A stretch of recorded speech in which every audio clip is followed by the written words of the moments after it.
Hi everyone, this is Cody from the F-Blog, and here are 5 reasons why I'm excited for Fallout 76.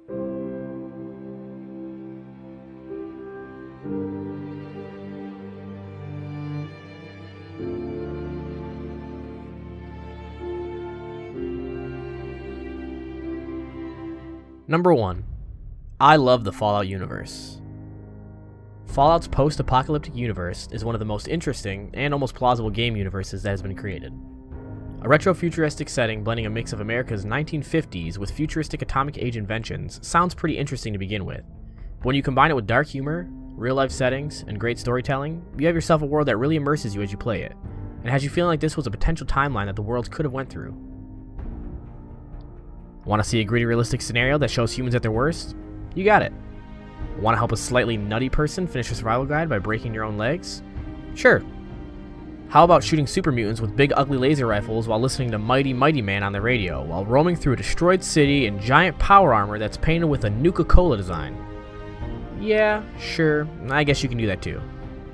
This universe is filled with so many scenarios that are wacky, serious, scary, hilarious, sad, and everything in between. What's not to love? Number 2. It scratches the single player and multiplayer itch I've been having. It's been a while since I've had a new game to play that can not only offer me a fun and enjoyable experience while playing it by myself, but also allow me to do the same while playing with others. In fact, you could argue that you could have an entirely different type of experience while playing with a friend, since you would experience it in a different way. Maybe by yourself you have a build that allows you to sneak around and steal things, while occasionally killing an enemy as stealthily as possible. Then, when you are playing with your friends, you go for a build that enhances your defense for each teammate, and is full of endurance and armor that allows you to run up close and blow off heads with a shotgun. The possibilities are endless and allow for an interesting and unique experience whether you're roaming the wasteland by yourself or with others. Number 3. Building and crafting mechanics. Listen, I'm a sucker for games that allow me to build my own base and craft my own gear. Being able to loot things in game that allow me to craft better armor, stronger weapons, and cooler objects for my base is amazing to me. It really lets you feel like you are the one that is allowing you to progress through the game, and not just the RNG god allowing it to happen when you build your next upgrade to your gear. Then having a place to store your stuff, creatively build up, and make your own personal hangout spot is just a sweet addition, allowing you to immerse yourself even more into the game. Fallout 4's settlement building was really cool to me, but felt sort of pointless when I never had a reason to go back to a settlement unless it was the deposit stuff. In Fallout 76, you can place your camp anywhere, and move it after placing it. This allows for you to have a place to store your stuff, take a nap to get well-rested buffs, craft your gear, defend for potential mobs PvPers, and more, all wherever you want. No reason to feel like you'll never see the cool base you made. It'll be with you whenever you want. Number 4. PvE and PvP aspects don't take away from each other.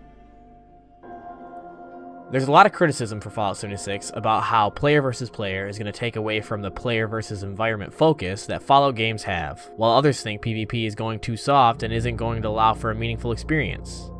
I personally think both of these claims are false for a couple of reasons.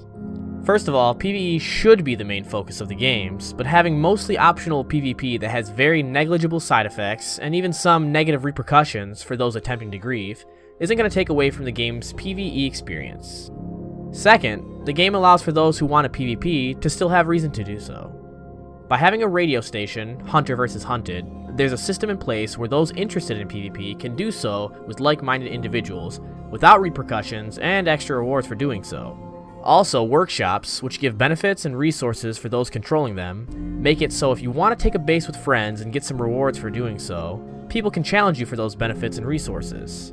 The game designers have thought about both sides of the argument, and I think once we actually get to experience it, we will see it's a lot more optimized than people are thinking. Number 5. Bethesda Game Studios really doesn't ever make bad games. Maybe this is just more of a personal opinion, but Bethesda Game Studios really has never made a bad game. Maybe some of the games didn't match up to exactly what people thought it should have. Everyone who thinks New Vegas is the only good Fallout game. But none of them have been failures by any means. Ever heard of the Elder Scrolls series? Yeah, I thought so. Point of the matter is, Bethesda is really good at making games, and even their worst attempts are pretty good. I know that no matter how Fallout 76 does critically, I will enjoy it for what it is.